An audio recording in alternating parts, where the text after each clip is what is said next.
جب ایک لڑکی کی بلی چڑھائی جاتی تو پانی اوپر آ جاتا تھا، ہر سال کا رواج تھا. لیکن جب اسلام آیا دریا سوکھنے لگا تو لوگوں نے آ کر کے عمرو بن عاص رضی اللہ عنہ سے کہا ہمارا تو معمول ہے کہ ہم ایک 16 سال کی جوان لڑکی کو جلوس میں لا کر ذبح کرتے ہیں، تب یہ دریا نیل کا پانی موجیں مارے گا.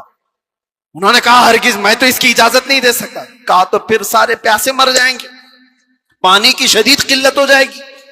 عمرو بن عاص نے جانتے ہو خط لکھا کس کو؟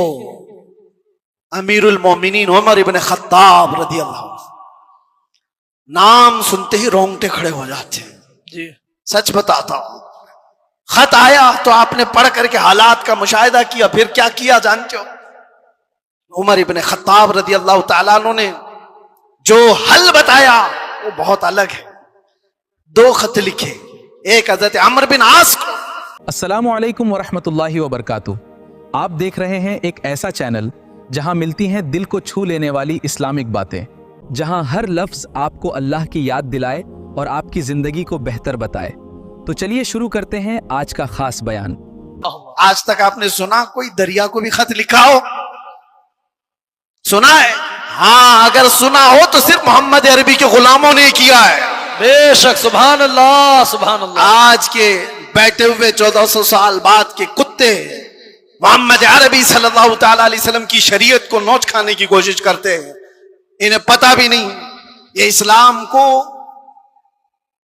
ایسے انداز میں بیان کر کے لوگوں میں شک و شبہ پیدا کرنے کی کوشش کرتے ہیں. یہ اس طرح کے کتنے آئے کتنے چلے گئے، کتنے آئے. لوگ آج بیٹھ کر کے اسلام کو ختم کریں گے، مسلمانوں کا قتل کریں گے، کیا کیا. آج بھی میں دیکھ رہا تھا پاکھنڈی تلواریں بانٹ رہا ہے، کوئی چاقو چوریاں بانٹ رہا ہے. تم ان کو تلواریں دکھا رہے ہو جو 1400 سال سے کربلا سنتے آ رہے ہیں. سبحان اللہ. یہ چیزیں پرانی ہو گئی، پرانی ہو گئی. یہ سب چیزوں سے ڈر اور خوف کا ماحول نہیں لا سکتے. اسلام تھا، اسلام ہے، اسلام رہے گا. میں کہتا ہوں انہوں نے پڑھا نہیں اسلام کو، پڑھا نہیں. میرے آقا کے غلاموں نے دنیا کی ریت رواج کو، طوفانوں کی، آندھیوں کے رخ کو کیسے موڑ دیا تھا. حضرت عمر ابن خطاب نے دوسرا خط لکھا دریائے نیل کے نام پہ، دریائے نیل کے نام پہ. ارے دریا ہے، کیا لکھ رہے ہیں؟ بسم اللہ الرحمن الرحیم. اے دریائے نیل، عمر ابن خطاب رسول اللہ کا غلام تجھ سے کہتا ہے اگر تو اپنی مرضی سے بہتا ہے تو تیرے پانی کی ہمیں حاجت نہیں، سے بہتا ہے تو عمر تجھے حکم دیتا ہے کہ ابھی بہ جا. واہ سبحان اللہ. خط میں لکھا اور اس کے بعد دونوں خط گئے.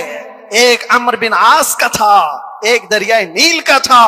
حضرت عمرو بن عاص نے اپنا خط پڑھا، پھر دریائے نیل کے نام جو خط تھا وہ لا کر کے دریائے نیل میں ڈال دیا. قسم خدا کی، تاریخ کی سچائیاں بتاتی ہیں اس وقت شباب پر دریائے نیل 16 گز اوپر آ چکا تھا. سبحان اللہ. اور وہ زمانہ ہے کہ آج کے زمانہ دریائے نیل کبھی سوکھا ہی نہیں، سبحان اللہ. کبھی سوکھا ہی نہیں.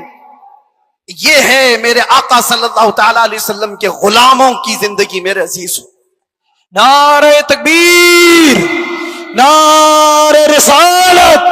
فرماتے ہیں اس سے مراد ذات رسول ہے، رسول اللہ کی ذات ہے. اور میرے آقا صلی اللہ تعالی علیہ وسلم کی ذات کو جس نے تھام لیا اس نے وقت کو پکڑ لیا ہے، وقت کو پکڑ لیا ہے. ہر وقت تمہارا ہے.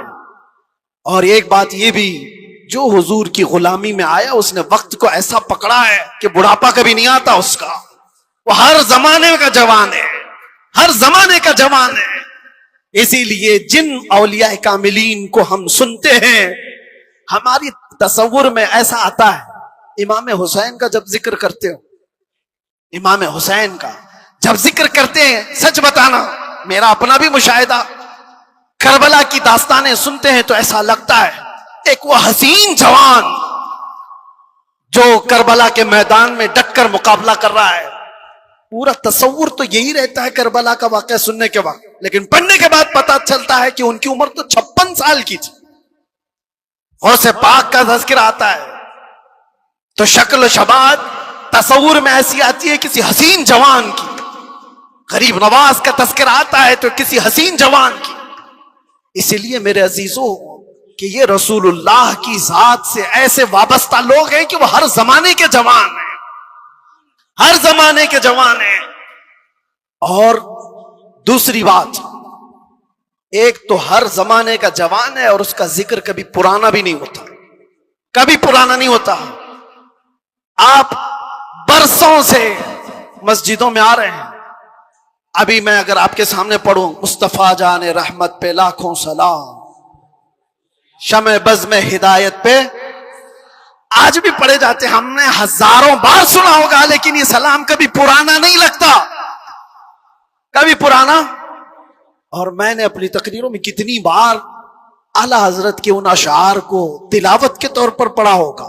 اعلی حضرت فرماتے ہیں بجھ گئی جس کے آگے سبھی مشالیں، شمع وہ لے کر آیا، سارے اچھوں میں اچھا سمجھیے جسے ہے اس اچھے سے اچھا، سارے اونچوں میں اونچا سمجھیے جسے ہے اس اونچے سے اونچا، ارے کون دیتا ہے دینے کو منہ چاہیے، دینے والا ہے سچا۔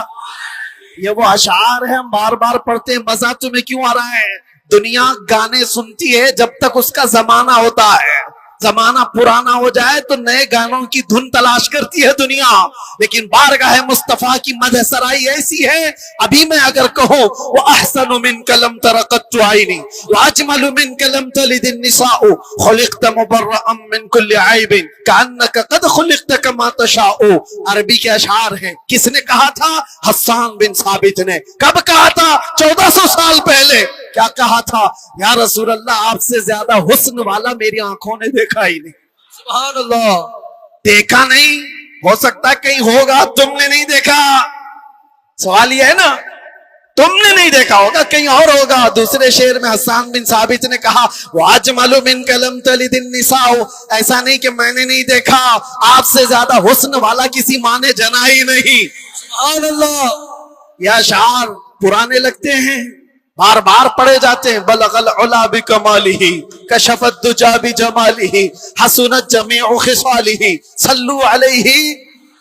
جو مدح سرائی کیا میرے آقا کی، اس نے وقت کی نبض کو پکڑا ہے، وقت کو تھام لیا ہے، اور وقت ہر زمانے کا اس کا ہے، اس کا وقت ہے۔ اگر کوئی ہم سے آ کر کے پوچھے غریب نواز کا کون سا وقت تھا، ہم کہیں گے نادان، 800 سال پہلے نہیں، ابھی ان کا ہی وقت ہے۔ سبحان اللہ۔ ہے یا نہیں؟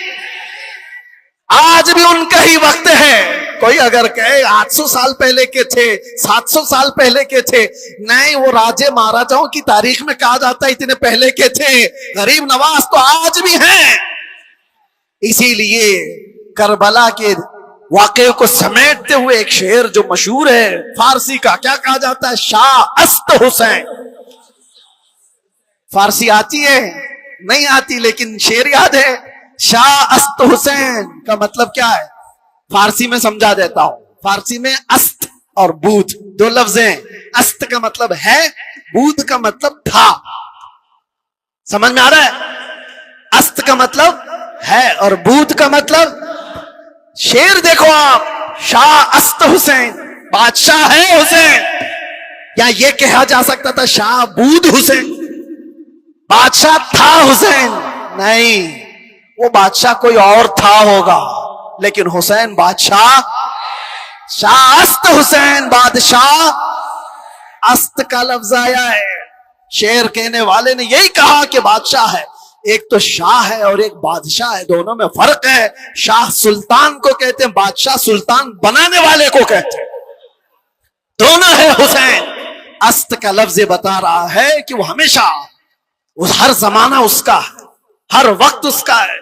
جو بات میرے مصطفیٰ کی کیا، جو وقت کو تھام لیا، ہر زمانہ اس کا، ہر وقت اس کا۔ اس لیے تم اس نقطے کو سمجھ جاؤ، اور اسی لیے اخیر میں یہ کہوں گا، اعلیٰ حضرت نے جاتے جاتے ہمیں یہ سمجھایا تھا، جو اس نقطے کو سمجھ جائے گا، ایک گارنٹی آپ کو بتاتا ہوں، ایک گارنٹی، بہت سارے مسلمانوں کو یہ تو خوف ہونا ہی چاہیے۔ آج ہم ہیں، اللہ نے ہدایت پر رکھا، موت کا کیا پتا کہ کس حالت میں آئے گی۔ جائیں گے دنیا سے، ایمان ہوگا، اسلام ہوگا یا نہیں ہوگا، کیا پتا؟ کوئی گارنٹی لے گا کسی کی؟ کوئی نہیں۔